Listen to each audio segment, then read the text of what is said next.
I did a conference call last year. I think it was December, maybe it was November, where I talked about bottlenecks in the supply chain. When I talked about the bottlenecks in the supply chain, I don't remember the month, I talked about inflation. I said inflation is going to be a problem. And I didn't go into great detail, but we've got to have inflation. I said, we got to have inflation. Needless to say, we had inflation. In February and March, I said, even the mere notion, just the thought that inflation is temporary is one of the most ridiculous things that I've ever heard. And there is nothing, I said, temporary about inflation, unless you think a couple years is temporary. It's probably going to be longer than that, but it's going to take a couple years before values begin to catch up with the inflation. So inflation is not going to go away. Well, now it seems to be a worry. One of my favorite analysts says the notion that the Federal Reserve used the word transitory was the worst inflation call in the history of the Federal Reserve. And I think that that is 100% accurate. It was a horrible call. You remember I said it was laughable, comical. That's how bad of a call it was. And, the difference was I said it when he first said it, that there was nothing transitory about it. So it is here for the most of the year, wherever we level off to.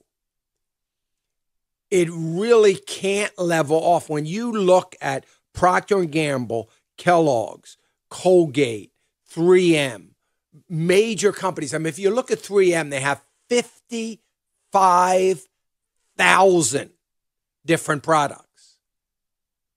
That sounds impossible, right? No, it isn't.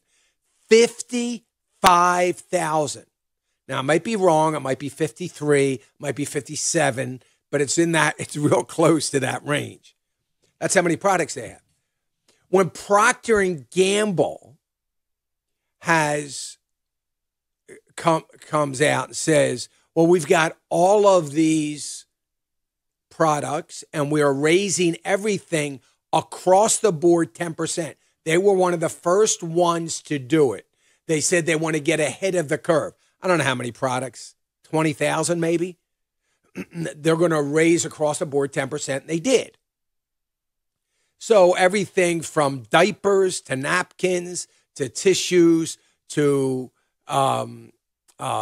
dishwashing soap to laundry detergent, all those kinds of products that Procter & Gamble has, again, so numerous. Across the board, 10%. Getting ahead of the curve. The curve they were talking about is this inflation. So when everybody starts getting ahead of the curve by 10%, what does that tell you? Inflation has to go to 10%, right? When we see some food prices going up to 16 and 17%, like beef and other, even poultry and fish, I think up 11%, on and on it goes.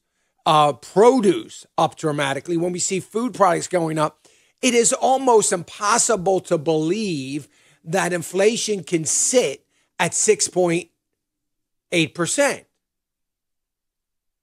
It's going to go further. Real inflation's got to be 13% right now.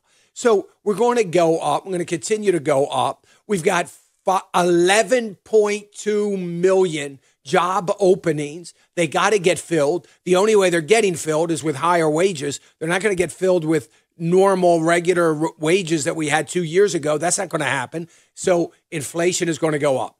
So I think the best case scenario is we end up at 9.5%, 10% inflation.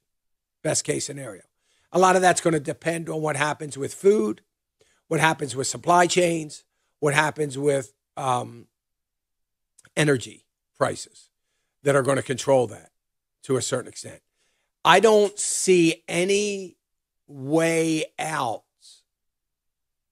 of higher inflation from energy. If everything else got somewhat normalized, I can't imagine energy getting normalized. Hey, remember to click the subscribe button right here on the screen. And don't forget to hit the notification bell so you'll be notified when new content is added. And more importantly than anything, you don't want to miss all 3 live hours of Financial Issues every day from 9 to noon. And you can watch it on FISM.tv. That's FISM.tv.